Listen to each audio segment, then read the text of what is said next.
नमस्ते दोस्तों, मैं हूं अहाना। मैं 22 साल की हूं और कॉलेज में पढ़ती हूं। मेरी आंखें बड्डी और गहरी हैं और मेरे बाल कमर तक लंबे हैं। मैं गोरी हूं और मेरी त्वचा बहुत नाजुक है। मैं अभी कॉलेज से छुट्टी लेकर घर आई हूं और अपने बाबा जी की देखभाल कर रही हूं। ये कहानी मेरी और मेरे बाबा जी की है, जो मेरे जीवन की सबसे खास कहानियों में से एक है। यह थोड़ी लंबी है, लेकिन सुनोगे तो मजा आएगा। बात उस समय की है जब मैं शहर से छुट्टियां बिताने गांव आई थी। हमारा गांव का घर बहुत पुराना है। लकड़ी के दरवाजे और पुरानी टाइल्स वाली छत है। बाबा जी अकेले रहते हैं। दादी जी को गुजरे हुए कई साल हो गए। बाबा जी की उम्र 70 के आसपास है, लेकिन वह अभी भी लंबे चौड़े और मजबूत हैं। उनकी सफेद दाढ़ी उन्हें बहुत ज्ञानी वाइज दिखाती है। वह खेतों में थोड़ा बहुत काम करते हैं, बस इतना कि शरीर स्वस्थ रहे। उनकी खुराक बहुत अच्छी है, शायद इसीलिए वह इतने हट्टे कट्टे हैं। आज जब मैं घर आई तो बाबा जी ने मुझे गले लगाया। उनकी छाती चौड़ी थी और गले लगाने में मुझे बहुत अपनापन महसूस हुआ। आ गई मेरी बिटिया रानी, उन्होंने कहा। उनकी आवाज में वो गर्माहट थी जो मुझे अंदर तक छू गई। पहले दिन मैंने घर की साफ सफाई की। शाम को बाबा जी बाहर से आए। थोड़े थके हुए थे और बोले, बेटी चाय बना दे। मैंने चाय बनाई और जब लेकर आई तो वह कुर्सी पर बैठे थे। तू कितनी बड़ी हो गई है अहाना। अब तो तुझे देखकर लगता है कि तू हमारी छोटी राजकुमारी है। मैंने हंसकर कहा, आप भी बाबा जी मजाक करते रहते हो। बाबा जी ने कहा, नहीं बेटी, सच में तू बड्ढी हो गई है।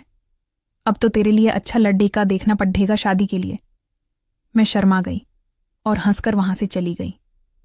अगले दिन सुबह बाबा जी ने कहा, चल आज तुझे वो पुराना कुआं दिखाता हूं जो गांव के पीछे है। उसका पानी बहुत ठंडा है। हम चले। रास्ता पेड़ों के बीच से था। बाबा जी आगे आगे चल रहे थे। अचानक मेरा पैर एक जड़ में फंसा और मैं लड़खड़ाने लगी। बाबा जी ने पीछे मुड़कर तुरंत मुझे सहारा दिया। उनका हाथ मेरी पीठ पर आया और उन्होंने कहा, संभल के बेटी, ये रास्ते चिकने हैं। उन्होंने मुझे गिरने से बचाया। फिर हम कुएं पर पहुंचे। पानी निकालकर बाबा जी ने कहा, पी ले, ये पानी तेरी त्वचा को और निखार देगा। मैंने पानी पी लिया। शाम को हम घर लौटे। बाबा जी ने कहा, अहाना, आज रात तुझे एक पुरानी कहानी सुनाता हूं। हम छत पर बैठे। तारे चमक रहे थे। बाबा जी लेटे थे और मैं उनके पास बैठी थी। वो कहानी सुना रहे थे, एक राजा और रानी की, जो एक दूसरे से बहुत प्रेम करते थे। उन्होंने कहा, रानी इतनी सुंदर और प्यारी थी कि राजा उसकी हर बात मानता था। मैंने पूछा, बाबा जी, आपकी जिंदगी में भी कोई ऐसी रानी थी? वो हंसे, हाँ तेरी दादी, लेकिन अब तू है, तू मेरी बिटिया रानी है। फिर वो बोले, तू कितनी सीधी और प्यारी है अहाना। रात भर बाबा जी ने मुझे ढेर सारी कहानियां सुनाई और मैं सुनते सुनते सो गई। तीसरे दिन बाबा जी ने कहा, चल आज हम वो पुराना खंडहर देखने चलते हैं जहां पुराने जमाने के राजा रहते थे। वहां गुप्त कमरे हैं, तुम्हें मजा आएगा। हमने खंडहर में प्रवेश किया। अंधेरा था। बाबा जी ने टॉर्च जलाई। एक कमरे में पुरानी पेंटिंग्स थीं।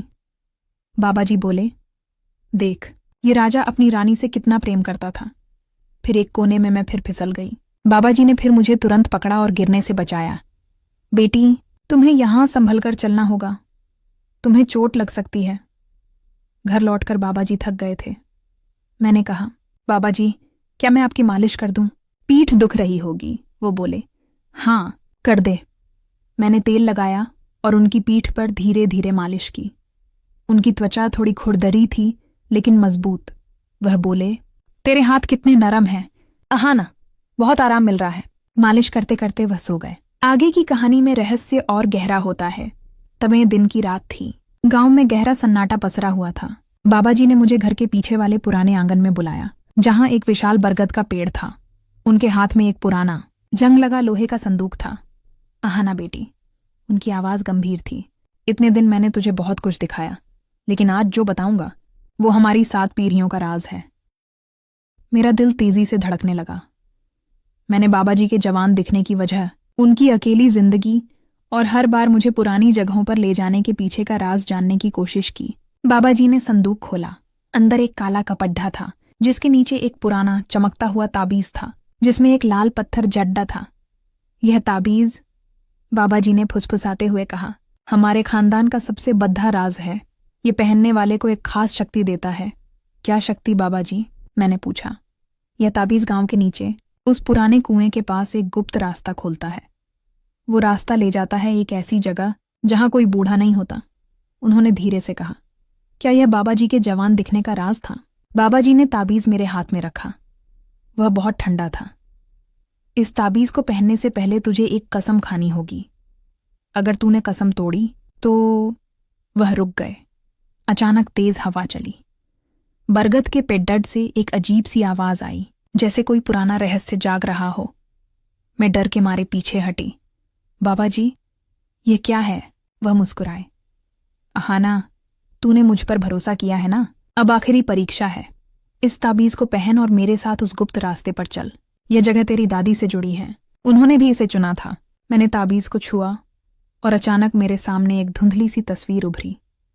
एक औरत जिसका चेहरा मेरी दादी जैसा था, लेकिन उसकी आंखें खाली थीं और वह मुस्कुरा रही थी। तस्वीर गायब हुई और संदूक अपने आप बंद हो गया। बाबा जी की आंखें चमक उठीं। रात खत्म होने से पहले तुझे चुनना होगा। अहाना, वो जगह तुझे सदा जवान रख सकती है, लेकिन इसकी एक कीमत है। मैं खड़ी थी, हाथ में ताबीज और दिमाग में सवालों का तूफान। क्या दादी की मौत का राज यही ताबीज है? क्या यह आशीर्वाद है या कोई अंधेरा श्राप? बाबा जी ने मेरे कंधे पर हाथ रखा और फुसफुसाए, अहाना, जो आगे होगा वो तेरी जिंदगी बदल देगा। अब आगे क्या होगा? क्या अहाना ताबीज पहनेगी और गुप्त रास्ते में जाएगी? बाबा जी के जवान रहने का असली राज क्या है और कीमत क्या है? ये सब जानने के लिए अगला भाग जरूर पढ़ें।